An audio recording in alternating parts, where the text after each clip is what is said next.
Bom dia a todos e a todas. Inicialmente, eu fico muito honrado, muito feliz com o convite de falar aqui nesse evento que eu considero um dos eventos mais importantes da história recente da Defensoria Pública. Isso porque, desde o início dele, a partir da fala da Gabriela e depois da fala do Renato, é um evento que pensa a Defensoria Pública a partir das suas responsabilidades. E eu gostaria de iniciar essa minha fala destacando também de onde eu vejo a Defensoria Pública atualmente. Naturalmente, por ser um defensor público, a minha opinião sobre a instituição, evidentemente, não é uma opinião imparcial, mas eu tento o máximo que eu posso enxergar também a Defensoria Pública de fora dela, como cidadão, como alguém que deseja ver no Brasil uma instituição pública de acesso à justiça efetiva.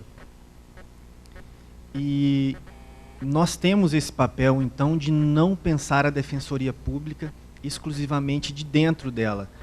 É muito fácil atualmente, e essa é a regra nas demais carreiras jurídicas, inclusive na nossa, de um corporativismo que esquece que existe um mundo lá fora, instituições para a gente se relacionar, instituições para a gente aprender. Eu não sei bem como se pronuncia o nome dele, mas o filósofo e economista indiano, Amartya Sen, ele adverte sobre os perigos do que ele denomina de um fundamentalismo institucional, que as instituições, a Defensoria Pública, o Ministério Público, enfim, todas as carreiras jurídicas, acreditarem que elas são boas por si mesmas e que não tem que, a partir delas, promover a justiça.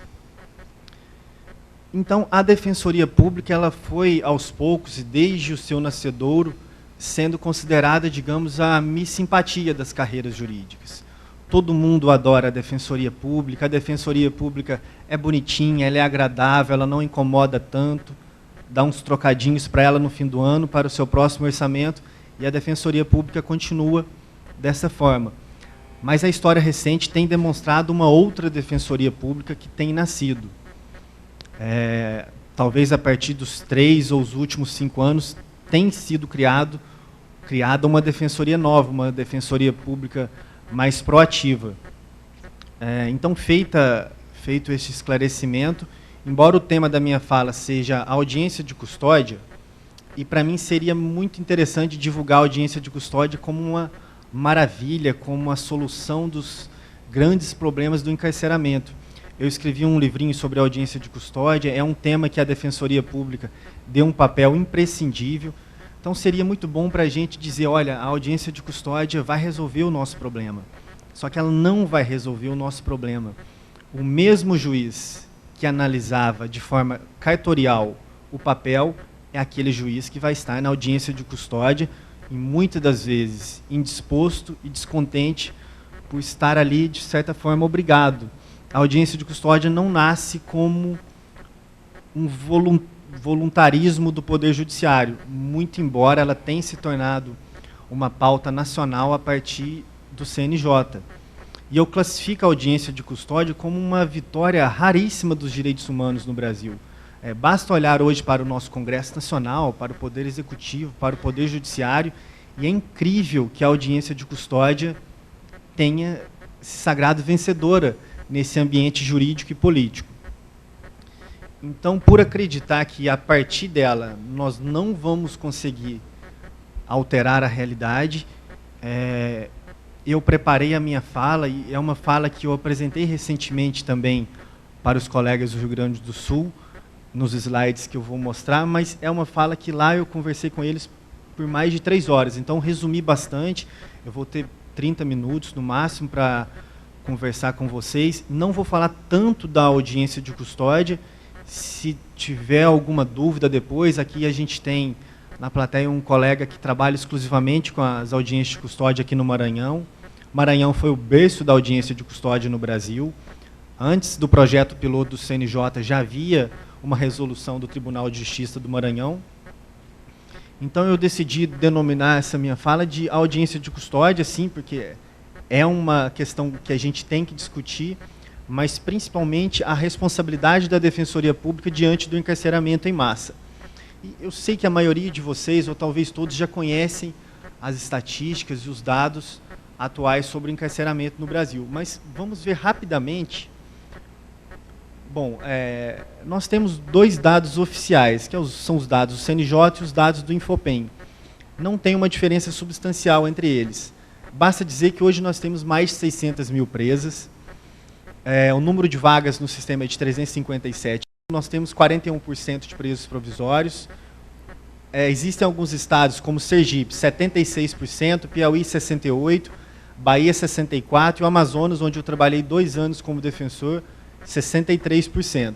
O Brasil ocupa o 4º colocado nos países que mais prendem no mundo, e fica em 3º colocado se nós somarmos a prisão domiciliar. Mas aí muitos dizem, mas é claro, Caio, o Brasil é um país gigante, ele tem que prender como um país gigante, como a Rússia, como os Estados Unidos, como a China. Existe esse cálculo que é o número de prisões por 100 mil habitantes. O Brasil tem 358, a Argentina 149, o México 212, a África do Sul 294 e a Alemanha 78. Nós temos mais de 350 mil mandados de prisão em aberto. Se todos fossem cumpridos, nós passaríamos a Rússia e teríamos mais de 1 milhão de pessoas presas no Brasil.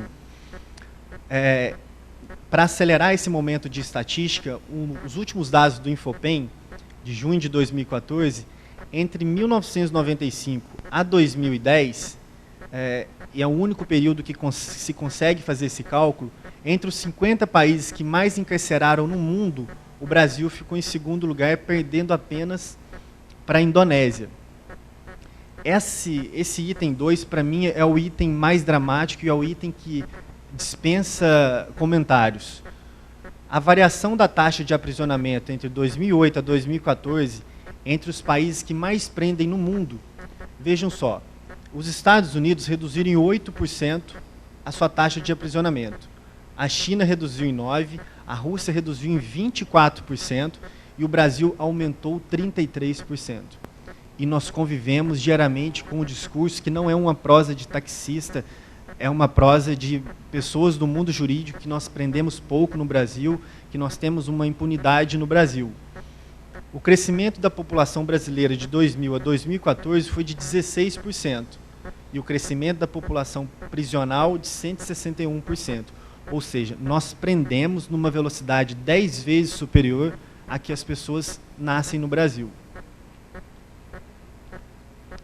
Se nós mantermos esse ritmo de encarceramento, e tudo indica que a gente não vai manter esse ritmo, que nós vamos ultrapassar essa meta, porque a meta tem sido duplicada e triplicada no decorrer dos anos, em 2022 a nossa população prisional ultrapassará a marca de 1 milhão de indivíduos, e em 2075, que não é algo tão distante assim, 1 em cada 10 pessoas no Brasil estará em situação de privação de liberdade. Paralelo a isso, se discute no Congresso Nacional a privatização do sistema carcerário, uma questão multimilionária num país que prende muito. Aqui eu tenho a questão do perfil das pessoas privadas de liberdade no Brasil, que eu vou passar. 4 em cada 10 presos no Brasil respondem ou foram condenados por crime patrimonial, 27% respondem por tráfico de drogas, é uma porcentagem muito diminuta as pessoas presas por crimes graves. E aqui eu chego neste slide, que é o slide que no final da minha fala eu gostaria que nós pudéssemos sair daqui com essa advertência, que é sobre o encarceramento feminino no Brasil. No voo para cá eu até estava lendo esse livro, que é fantástico, que é o título Presos que Menstruam, que é da autora Nana Queiroz, A Brutal Vida das Mulheres Tratadas como Homens nas Prisões Brasileiras. E o encarceramento feminino no Brasil, recentemente, vocês sabem, o STF iniciou o julgamento da ADPF sobre o que se denominou de Estado Inconstitucional do Sistema Carcerário, ajuizado pelo PSOL.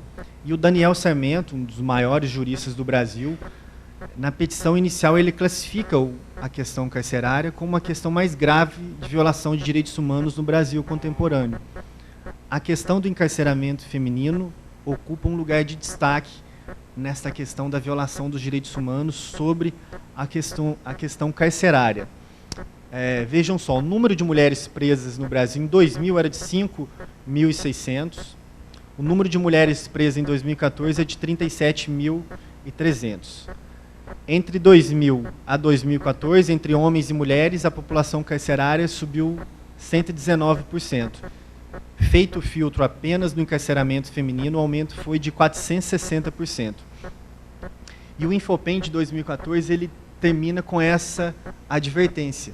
E é uma advertência que somente um defensor público chefiando o DEPEN, eu acredito que seria possível de deixar quase explícito para o leitor, que em torno de 68% dessas mulheres possuem vinculação penal por tráfico de drogas não relacionado às maiores redes de organizações criminosas.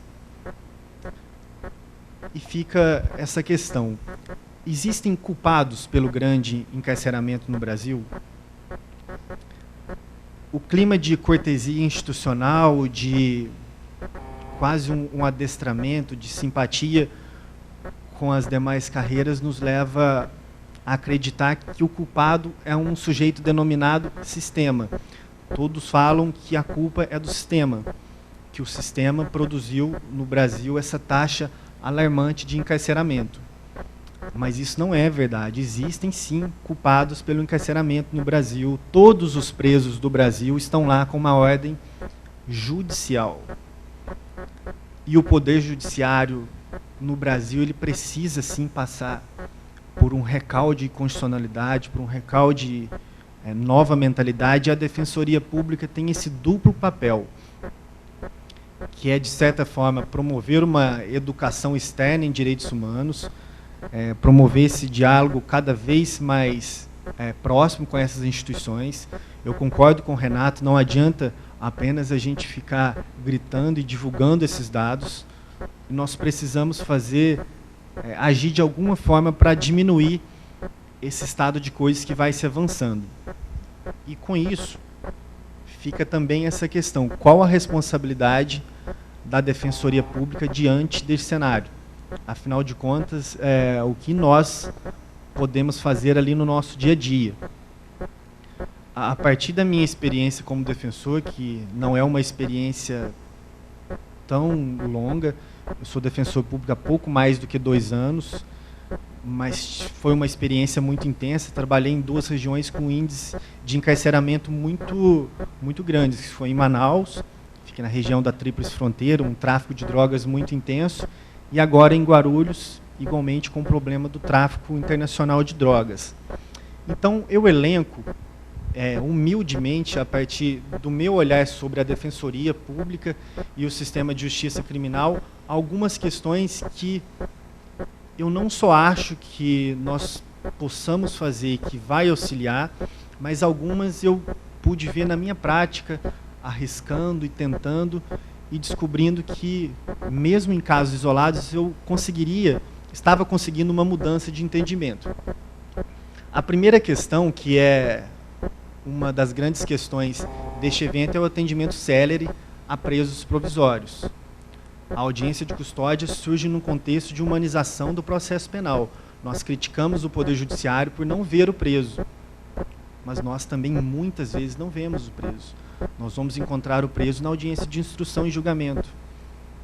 Às vezes se dispensa até uma entrevista reservada.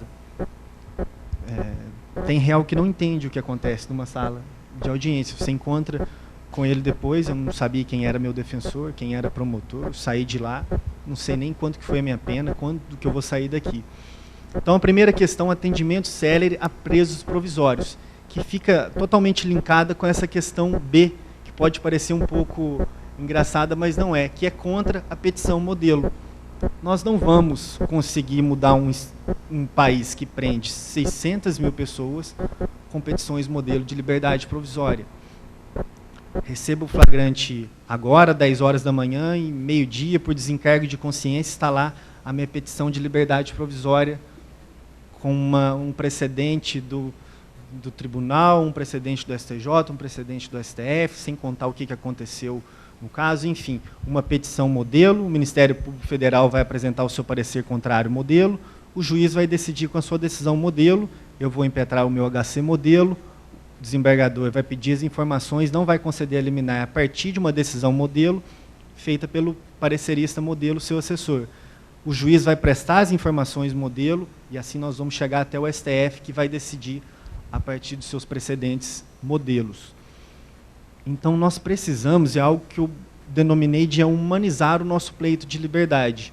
Primeiro que nós recebemos um flagrante agora, nós não temos obrigação nenhuma de entrar com pedido sem instrução alguma. Ainda que isso custe 2 ou 3 dias com a pessoa privada de liberdade. Mas as nossas chances de êxito vão aumentar com o comprovante de residência, com o comprovante de trabalho. Em muitos casos, no estado do Amazonas, eu cheguei a fazer isso umas 4 ou 5 vezes. Às vezes eu chegava no presídio, principalmente no presídio feminino, e lembro de encontrar uma senhora obesa, com a roupa da penitenciária que mal cabia no corpo dela, e tudo que eu gostaria, quando eu olhei para ela, o juiz precisa ver essa senhora. Nenhum juiz que vê essa senhora vai mantê-la presa. Não tinha audiência de custódia, assim como não tem ainda na maioria das cidades do Brasil.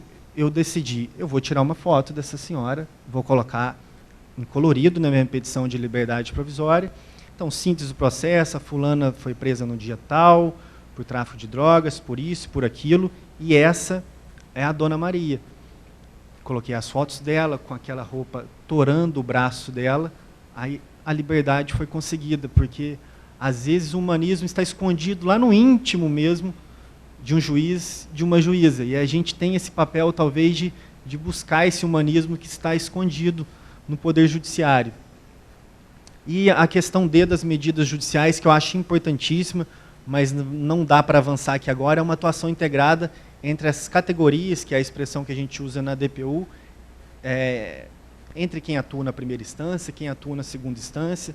Se eu impetrei um habeas corpus, se o colega que atua no tribunal viu todo o cuidado que eu tive, eu juntei uma foto, eu coloquei um comprovante de residência, o colega tem que ter um discernimento. Poxa, o Caio teve todo um trabalho para elaborar esse pedido de liberdade, é um caso diferente, eu vou pegar, eu vou tentar despachar pessoalmente com o desembargador, eu vou fazer sustentação oral na Câmara ou na turma, então precisa haver isso.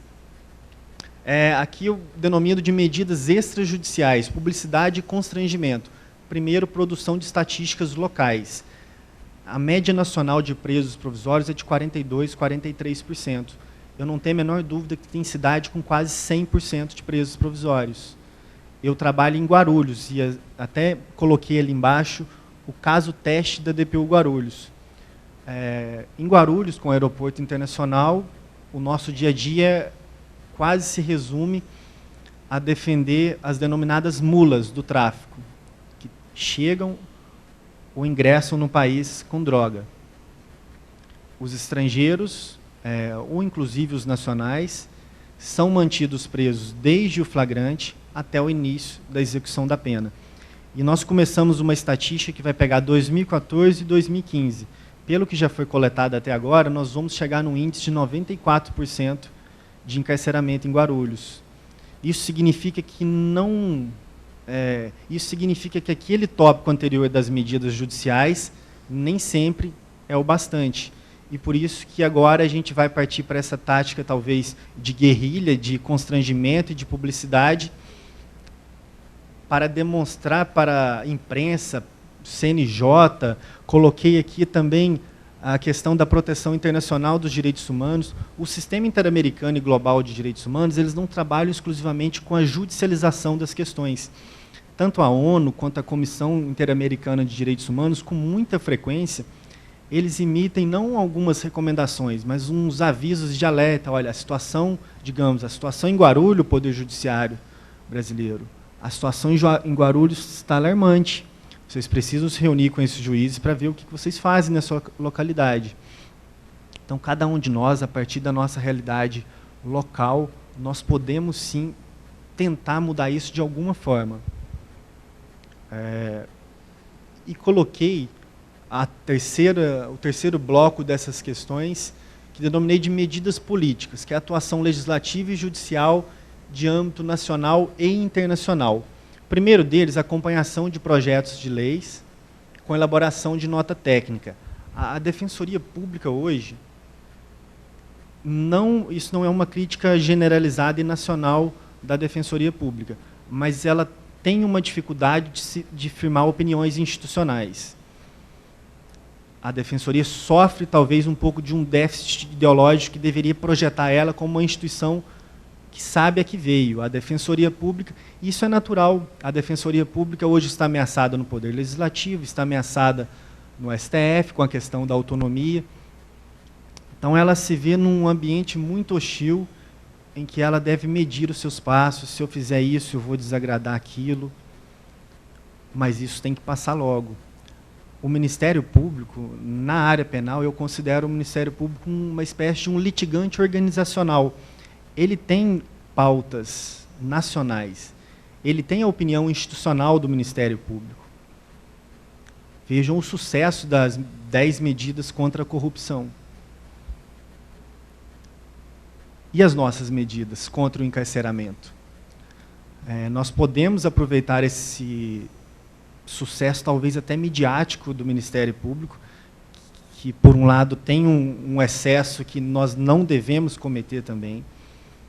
A Maria Fernanda Cândido e o Paulo Ricardo estão nas ruas explicando nulidade, prisão, superação de prova ilícita. Essa bizarrice a gente pode evitar. Mas a Defensoria Pública ela tem que ter essa opinião institucional para quando o cidadão, que é o nosso público-alvo, ele vê no noticiário que o Ministério Público ou o Poder Judiciário está afirmando essa opinião, qual é a opinião da Defensoria Pública. Então, nós temos, sim, que estar no Congresso Nacional, a ANADEP e a ANADEF têm feito isso com alguma regularidade, e tem também a questão B, atuação como amigo escuro em grandes julgamentos. A DPU tem feito isso com muita frequência, algumas defensorias estaduais também. Teve a questão da audiência de custódia, teve sustentação oral da DPU, a DPE do Espírito Santo. Então, isso é muito importante, porque o plenário do STF é uma grande vitrine para as instituições. Então, as defensorias têm que estar ali também constantemente projetando a opinião institucional sobre os mais diversos temas. E o item C, que eu classifiquei de litigância estratégica em instâncias internacionais, que seria um tema para uma exposição única. A Defensoria Pública brasileira ela tem ainda uma diminuta, para não dizer nenhuma, atuação nos sistemas internacionais de direitos humanos. Tem sim alguns casos isolados de atuação. A Defensoria de São Paulo tem algumas petições no sistema interamericano, a Defensoria do Rio de Janeiro, salvo engano, tem também uma mais antiga, a DPU também tem uma ou outra, mas nós temos uma defensoria organizada em todos os estados. Era para a gente ter uma atuação no sistema interamericano que dispensasse, inclusive, a figura do defensor interamericano para os casos do Brasil. A figura do defensor público interamericano se projeta como uma questão para os países que não têm uma instituição pública de assistência jurídica adequada. Então, nós temos condições para... E por isso eu quis destacar a questão estratégica. Desde o início das discussões sobre a audiência de custódia, eu fui procurando um caso específico para concluir, olha, esse é um caso que merece ser levado à Comissão Interamericana de Direitos Humanos. A Corte Interamericana já tem mais de 50, 70 decisões condenando os países a alterarem a legislação nacional em razão de um preso ter sido apresentado 7 dias após a prisão, 10 dias após a prisão, 15 dias, 1 mês. E nós temos presos que demoram anos para ser apresentado ao juiz e nós não fomos ainda para a Comissão Interamericana de Direitos Humanos. Então, isso é algo que a gente precisa discutir. Na minha opinião, só para fechar esse item C, eu acho que nem todos os defensores públicos devem ter atribuição para atuar diretamente na Comissão Interamericana. Acho que a litigância estratégica envolve também uma questão de organização da Defensoria Pública, senão não fica estratégico. Tem que ser casos realmente para ganhar, porque senão se firma um precedente ruim no sistema internacional de proteção dos direitos humanos, com prejuízo para todos os países envolvidos nesse bloco. Eu vou finalizar a minha fala apontando 2 questões sobre a audiência de custódia. A Amanda já falou praticamente todas as questões. A audiência de custódia hoje, felizmente, ela já dispensa apresentações. todo mundo já tem uma consciência, não é nem mínima, uma consciência razoável do que significa a audiência de custódia. Não é todo preso, detido, deve ser conduzido à presença de um juiz. As discussões no Brasil foram das mais absurdas às mais técnicas, a iniciar pelo fato de que um delegado seria autoridade policial, seria autoridade judicial, o que já foi totalmente rejeitado, mas chegou também a discussões técnicas interessantes. E o papel da Defensoria Pública na audiência de custódia é principalmente, eu concordo com a Amanda, de não banalizar o instituto. Porque é muito fácil banalizar a questão da audiência de custódia na nossa rotina intensa de trabalho. Eu vou chegar no fórum para uma sessão de 10 audiências de custódia. A gente não pode banalizar um instituto, é um instituto que nasceu de uma luta intensa de diversas entidades de proteção de direitos humanos envolvidas. E a segunda questão é sobre as finalidades da audiência de custódia. Ela tem 3 finalidades principais. Primeiro, ajustar o processo penal brasileiro aos tratados internacionais de direitos humanos. E essa questão a gente pode, iniciando em todas as nossas peças judiciais, inserir algum artigo da Convenção Americana. Existem diversos artigos da Convenção Americana que podem influenciar na nossa prática penal. Um deles é o 7.5, sobre a audiência de custódia, e o outro está nas garantias mínimas judiciais. Nós sabemos que a gente tem uma dificuldade muito grande para entrar em contato com o assistido para rolar testemunhas. E isso a gente é sujeito, em muitos casos, a uma boa vontade dos juízes de compreender as nossas dificuldades e admitir aquele arrolamento extemporâneo. Na Convenção Americana isso é muito claro, toda testemunha presente no tribunal tem que ser ouvida. Eu não preciso arrolar ela antes. A segunda finalidade é combater os casos de prisão desnecessária, ilegais ou arbitrárias, a finalidade mais óbvia dela, e a finalidade talvez mais importante no Brasil é justamente atuar na prevenção e na repressão dos casos de tortura. E aqui o papel da Defensoria Pública vai ser, não é nem o papel principal, talvez vai ser a única instituição naquele ambiente realmente preocupada a discutir a questão da tortura. O Poder Judiciário não está preocupado em discutir a tortura no Brasil. O Ministério Público, muito menos. Eu nunca vi um caso de denúncia, eu já devo ter visto, denúncia que veicule crime de tortura ou maus tratos para policial. Condenação, nunca vi. Não temos nem jurisprudência sobre isso no Brasil. E tem 2 advertências práticas que eu acho que é interessante para a gente. Chegou na audiência de custódia, na entrevista prévia com o assistido, primeiro, o policial não pode ouvir essa conversa. Nos documentos internacionais sobre... Tem um documento interessante da ONU, que é os princípios básicos da advocacia criminal. E lá diz expressamente que o policial pode ver, ele pode avistar a entrevista reservada, para garantir a segurança do ambiente, até mesmo do defensor público, impedir que o réu empreenda fuga. Mas ele, em hipótese alguma, ele pode ouvir a conversa. Então, conversou com o preso antes, o preso relatou alguma hipótese de tortura ou maus tratos praticada por aquele policial responsável pela condução, parece muito óbvio que esse policial não pode assistir à audiência. Esse policial não pode assistir à audiência, senão vai acarretar num problema mais grave da tortura, que é a subnotificação. O preso, de frente para o juiz, do lado do policial, que provavelmente vai conduzi-lo depois para o presídio, não vai relatar um caso de tortura. Então, eu acho interessante a gente fazer esse requerimento. Excelência, eu gostaria que o policial não participasse dessa audiência, porque foi ele que o assistido está acusando de ter cometido uma tortura. Vai ser deferido? Não, mas a gente pede para constar e vamos tentar levar isso para os tribunais superiores, porque é uma questão pela qual vale a pena a gente lutar. E a segunda questão, ainda sobre a tortura, no Amazonas, que eu não tenho dados oficiais sobre tortura no Brasil, não sei se esses dados até existem por regiões, mas eu tenho a impressão que o estado do Amazonas esteja no ranking aí dos primeiros. Em várias audiências que eu participei, não foi em várias, mas numas 5 audiências que eu participei, era visível que ocorreu uma hipótese de tortura. Aliás, antes de contar isso, para eu não esquecer, é o nosso vocabulário com assistido antes da audiência. O senhor sofreu tortura? Não, tortura vem logo na nossa mente, que é aquela agressão muito aguda, questão medieval. Então, o senhor sofreu algum tipo de violência, o policial te deu um tapa na orelha, te empurrou no camburão, enfim, ocorreu algum tipo de violência contra o senhor, talvez o termo tortura deva ser afastado desse diálogo.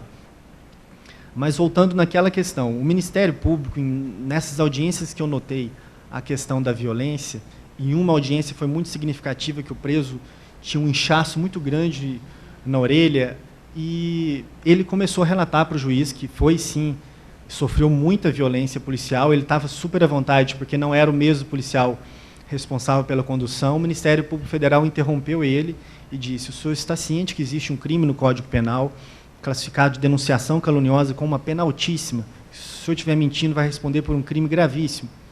Não pode fazer isso. Imediatamente a gente tem que interromper, pedir para constar em ata essa pergunta do Ministério Público, se for o caso, se for uma conduta reiterada, enviar para os órgãos de corregedoria do Ministério Público e discutir essa questão. Porque o maior problema de tortura no Brasil e no mundo é a subnotificação, é o confronto da palavra do réu com o policial. Então, essas duas questões, na audiência de custódia, essa questão prática e, principalmente, a nossa orientação anterior. Chegar para o assistido e falar: meu amigo, não é um interrogatório, você não tem que contar tudo o que aconteceu. Se o juiz começar a perguntar se foi você, não foi você, se você agiu em legítima defesa, olhe para mim, eu vou interromper com toda a cortesia, interromper o juiz, para a gente retornar para a questão principal da audiência de custódia. Para finalizar, como eu disse, na questão do encarceramento feminino, nós estamos perdendo. Enquanto uma presa estiver dando à luz no presídio, a defensoria está perdendo. Diante deste quadro de uma projeção de encarceramento feminino, nós estamos perdendo. O aumento da defensoria pública, de membros da defensoria pública, não tem acarretado uma diminuição da população prisional. Então, nós temos que refletir o que nós estamos fazendo, não é nem de forma errada, mas em que a gente pode melhorar, porque o aumento da nossa instituição não tem contribuído para a diminuição dos presos no Brasil. Eu receio que isso seja um pouco de falta de foco, às vezes de querer abraçar o mundo. Nós vamos fazer tudo sobre os presos no Brasil, nós vamos fiscalizar presídios, vamos fazer audiência de custódia, vamos fazer isso e aquilo, sem dividir equipes, sem montar comissões, sem estruturar a defensoria pública. O que nos diferencia e nos projeta, além da advocacia dativa, isso o Capelletti já fala no Acesso à Justiça, é que nós devemos e nós podemos tratar os presos, ele não fala evidentemente em presos, fala em necessitados, como classe e não como indivíduo. Classe com reivindicações homogêneas. E eu finalizo convocando, sugerindo para a ANADEF, para a ANADEP, para todas as defensorias, e se possível com o auxílio do DEPEN, para que nós, em 1 ou 2 anos, eu acho que 2 anos seria o ideal, para que a Defensoria Pública Brasileira tivesse um compromisso com o encarceramento feminino no Brasil. Que a Defensoria Pública, em 2 anos, montasse uma comissão, cada Defensoria Pública direcionava 3 dos seus membros, a gente já teria mais de 70 defensores públicos para se ocupar exclusivamente do encarceramento feminino no Brasil. Uma comissão que visitasse todas as presas no Brasil, identificasse todos os casos de gestantes, e eu volto a dizer, enquanto tiver uma gestante no sistema prisional, enquanto tiver uma gestante dando à luz no sistema prisional, nós estamos perdendo e nós estamos falhando e sendo ineficientes. Então, fica essa sugestão para todas as entidades de âmbito nacional da Defensoria Pública, para montar uma comissão com afastamento da sua atividade no local. A Defensoria Pública precisa internalizar essa questão, que a gente tem que atuar de forma estratégica. O Ministério Público Federal está combatendo a corrupção a nível nacional e internacional. Quem está lá naquela força-tarefa não continua lá na sua lotação oferecendo denúncia por furtos, por roubos, por isso e por aquilo. O Ministério Público sabe como ninguém que deve atuar estrategicamente. Então, uma comissão responsável por visitar todas as presas, ver o caso específico de cada uma delas, uma comissão responsável por visitar o Congresso Nacional e elaborar projetos de leis para algum deputado ou senador apresentar, que veicule nos textos legais dispositivos ou descriminalizantes ou desencarceradores da população prisional feminina. É possível fazer isso. É possível discutir uma causa de diminuição de pena mais acentuada para a mulher que comete o crime do tráfico de drogas. Porque é uma relação de sujeição com o homem indiscutível. É possível que as mulheres tenham um prazo inferior para progredir de regime. É possível várias questões que o sistema de justiça criminal não diferencia homem de mulher. O sistema previdenciário diferencia, o sistema de justiça criminal não diferencia. E por isso eu recomendo de novo para todos esse livro fantástico. Cada crônica dele que a gente lê, a gente tem que parar, tirar a emoção de lado e prosseguir. Então eu vou finalizar a minha fala com um trecho que eu trouxe do Luke Husman, que é um criminólogo que faleceu há não muito tempo, um dos maiores teóricos e práticos do abolicionismo penal. E o Luke Husman é interessante, quando eu ouvi a palestra do Renato ontem, eu fiquei imaginando o que é para um defensor público estar na direção de um departamento penitenciário nacional. A visão de um defensor público sobre a prisão, um defensor como gestor das prisões. E o Luke Husman já trabalhou, na sua época, no Ministério da Defesa e no Ministério da Justiça da Holanda.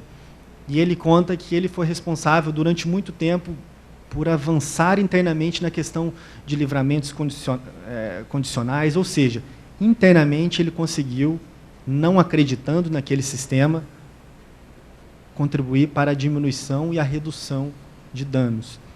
E a mensagem é a seguinte: ninguém pode pretender controlar ou provocar voluntariamente uma mutação.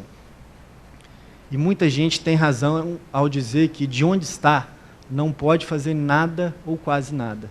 Mas cada um, esteja onde estiver, pode ao menos se libertar da ideia de que toda aspiração de mudança é em vão.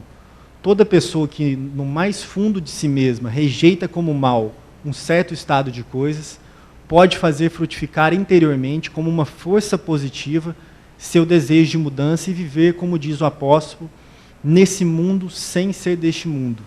Em termos cristãos, isso tem um nome, e isso é o que eu senti na fala do Renato ontem, que é a esperança. Então, que em 2016 a gente tenha muita esperança e que, na época do Star Wars, que a força esteja com todos nós em 2016. Obrigado.